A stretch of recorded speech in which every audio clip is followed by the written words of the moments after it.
So hi guys, day 33 na tanong sa pagbasa sa 100 Life Changing Quotes Devotional. So magsugod na ta. Gingon diri nga, the most difficult thing is the decision to act. The rest is merely tenacity. By Amelia Earhart.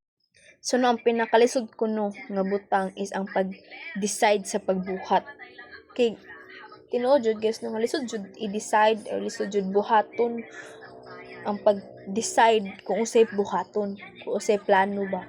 Kay daghan mag mga possibility ba, daghan ng mga outcomes if kani buhaton kani nga plano niya na. Kay ang uban kanang if makakuha na ka kaning the rest is merely tenacity na lang. Kay kung imo na lang mabuhat ning decision to act, mukuan man mo sunod na ba dya inana. So the hardest part is often making the decision to take the first step. So mao jud na kanang kintay ning naay maghimog business. Diba lisod ba dya, lisod sa mga business owner or mga CEO to do a first step sa ina nga business, kay take risk ba dya na gihapon.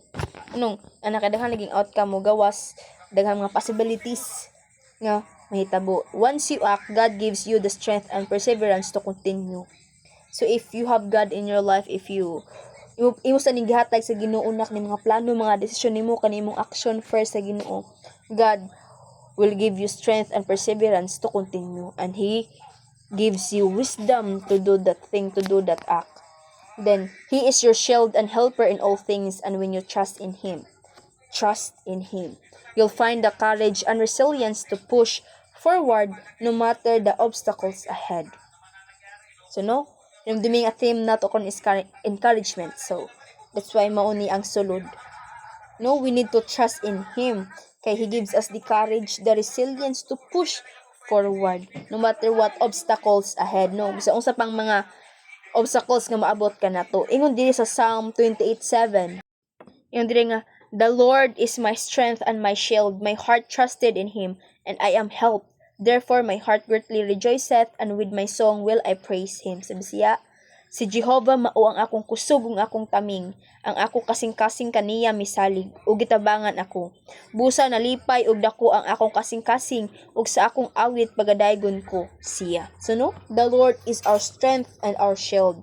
Our heart trusts in Him, and He helps us. So if we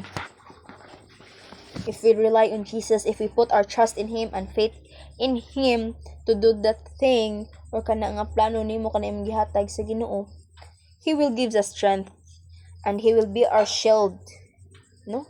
Then He helps us gayud, kay di man mapakis ang Ginoo siyang pulong. So agatol jung buhaton trust in Him, salig diha kaniya, have faith in Him nga kaniuban kaniya yan ihatag dili kanimo, kay kung imo gayud, kung dili mo ina pamugos. So inana na kay God will never give you nga makaharm da kanimo kanang makapadown nimo, but God gives you hope, love, success, and angay jud diha kanimo. So mo ni ahong challenge guys, if you make decision, if you make a one step, ihatag sa na sa Ginoo, i-pray na sa Ginoo, and i-pray ninyo nga tagaan mo wisdom to take that step or to take that risk.